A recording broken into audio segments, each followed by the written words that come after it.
जरा सोचिए, आपके पास खुद जिंदगी का इंस्ट्रक्शन मैनुअल है, एक ऐसी किताब जो एक छोटे से सेल के अंदर समा जाती है, फिर भी इसमें आपके होने के हर राज छिपे हैं। आपके शरीर के खरबों सेल्स में से हर एक के अंदर एक माइक्रोस्कोपिक सिटी लगातार काम कर रही है, जहां ये इंस्ट्रक्शंस हर सेकंड सावधानी से स्टोर किए जाते हैं, पढ़े जाते हैं और उन पर अमल किया जाता है। यह इनक्रेडिबल बायोलॉजिकल प्रोसेस इनहेरिटेंस का मॉलिक्यूलर बेसिस है।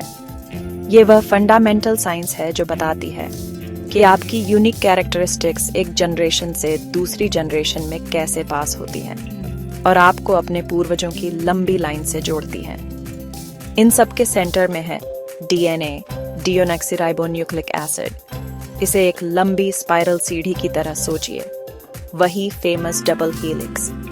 इसकी हैंडरेल्स एक शुगर फॉस्फेट बैकबोन होती हैं जो स्ट्रक्चर देती है। असली इंफॉर्मेशन स्टेप्स में होती है जो केमिकल बेसिस के पेयर्स से बने होते हैं, adenine A, guanine G, cytosine C और थाइमिन टी।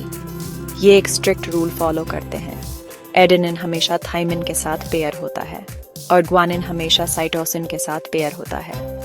बेसिस का यह सीक्वेंस लाइफ की लैंग्वेज के लिए 4 अक्षर का अल्फाबेट बनाता है। इस लैंग्वेज में स्पेसिफिक सेंटेंसेस को जीनिक्स कहते हैं। हर एक प्रोटीन बनाने के लिए एक सटीक इंस्ट्रक्शन होता है और प्रोटीन सेल के कभी न थकने वाले वर्कर्स होते हैं। वे रिएक्शंस को तेज करने के लिए एंजाइम के फॉर्म में काम करते हैं, आपके बालों और मस्कल्स जैसे स्ट्रक्चरल कंपोनेंट्स बनाते हैं, आपके ब्लड में ऑक्सीजन ले जाते हैं और इन्फेक्शन से लड़ने के लिए एंटीबॉडीज के फॉर्म में काम करते हैं।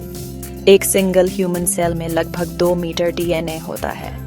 एक माइक्रोस्कोपिक न्यूक्लियस के अंदर फिट होने के लिए यह हिस्टोन नामक प्रोटीन्स के चारों ओर कसकर कॉइल होता है, जैसे धागा एक रील पर। यह super coiled structure x shape की बॉडीज बनाता है, जिन्हें हम क्रोमोसोम कहते हैं। ह्यूमंस में 23 पेयर्स में 44 क्रोमोसोम होते हैं। हर एक हजारों जेनेक्स को रखने वाली एक कंडेंस्ड लाइब्रेरी होती है। तो सेल इस इंफॉर्मेशन का यूज कैसे करती है? न्यूक्लियस एक हाई सिक्योरिटी लाइब्रेरी की तरह है और डीएनए एक ऐसी रेफरेंस बुक है जिसे रिप्लेस नहीं किया जा सकता है। एक इंस्ट्रक्शन का यूज करने के लिए सेल ट्रांसक्रिप्शन नामक एक प्रोसेस में एक टेम्परेरी कॉपी बनाती है। एक एंजाइम डीएनए के एक सेक्शन को अनजिप करता है और मैसेंजर आरएनए या एमआरएनए नामक एक मॉलिक्यूल एक कॉपी बनाता है।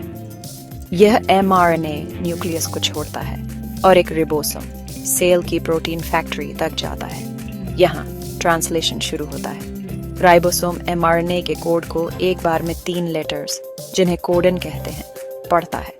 हर कोडन एक अमीनो एसिड को स्पेसिफाई करता है। एक और मॉलिक्यूल ट्रांसफर आरएनए या टीआरएनए एक डिलीवरी ट्रक के फॉर्म में काम करता है। सही अमीनो एसिड को राइबोसोम तक लाता है, जो उन्हें एमआरएनए द्वारा तय किए गए सटीक क्रम में एक साथ जोड़ता है। ये नई बनी अमीनो एसिड की चेन अभी प्रोटीन नहीं है। इसे एक स्पेसिफिक कॉम्प्लेक्स 3 डायमेंशनल शेप में फोल्ड होना चाहिए। यह शेप बहुत इंपॉर्टेंट है। यह प्रोटीन के फंक्शन को तय करती है, चाहे वह एक एंजाइम हो, एक एंटीबॉडी हो या एक मसल फाइबर हो। लेकिन क्या होगा अगर कोड में कोई टाइपो हो? इसे म्यूटेशन कहते हैं। डीएनए सीक्वेंस में एक चेंज, जबकि कई हार्मलेस होते हैं, कुछ प्रोटीन के शेप और फंक्शन को बदल सकते हैं। उदाहरण के लिए sickle cell anaemia haemoglobin gene में एक सिंगल लेटर चेंज के कारण होता है। लेकिन म्यूटेशंस हमेशा नेगेटिव नहीं होते। वे इवोल्यूशन के लिए रॉ मटेरियल होते हैं, जो लाइफ की डाइवर्सिटी को ड्राइव करने वाली जेनेटिक वेरिएशन बनाते हैं। तो जब सेल्स डिवाइड होती हैं, तो ये इंफॉर्मेशन कैसे पास होती है? डिवीजन से पहले सेल रेप्लिकेशन के थ्रू अपने डीएनए की कॉपी बनाती है। डबल हेलिक्स अनवाइंड होता है और हर स्ट्रैंड एक टेम्पलेट के फॉर्म में काम करता है। एंजाइम कॉम्प्लीमेंट्री बेसिस ऐड करते हैं, जिससे 2 आइडेंटिकल डीएनए मॉलिक्यूल्स बनते हैं। हर नया मॉलिक्यूल एक पुराने और एक नए स्ट्रैंड का हाइब्रिड होता है। यह सेमी कंजर्वेटिव मेथड ये एंश्योर करता है कि हर नई सेल को एक फ्लॉलेस जेनेटिक ब्लूप्रिंट मिले।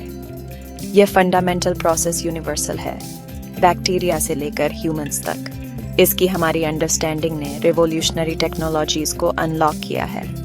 जेनेटिक टेस्टिंग हमारे डीएनए को बीमारियों से जुड़ी म्यूटेशंस के लिए स्कैन कर सकती है, जिससे हमें हेल्थ नॉलेज मिलती है। इससे भी ज्यादा एक्साइटिंग है जीन थेरेपी, जहां साइंटिस्ट्स हेरिडिटरी डिसऑर्डर्स को ट्रीट करने के लिए फाल्टी जेनेटिक्स को सही करने के तरीके एक्सप्लोर कर रहे हैं। और बस यही है, डबल हेलिक्स कोड से लेकर ट्रांसक्रिप्शन, ट्रांसलेशन और रेप्लिकेशन तक, यही इनहेरिटेंस का मॉलिक्यूलर बेसिस है। ये एक ऐसा सिस्टम है जो हमारे शरीर बनाता है, म्यूटेशन के थ्रू चेंज की परमिशन देता है और हमारी जेनेटिक लेगेसी को आगे बढ़ाता है। मॉलिक्यूल्स का यह इनक्रेडिबल डांस अभी आपके शरीर में हो रहा है, जो आपको वो बनाता है जो आप हैं और आपको पृथ्वी पर सभी जीवन से जोड़ता है ना कमाल की बात? अगर आप और भी माइंड ब्लोइंग साइंस एक्सप्लोर करना चाहते हैं तो सब्सक्राइब करें और हमारे क्यूरियस माइंड्स की कम्युनिटी में शामिल हों। अगले वीडियो में मिलते हैं।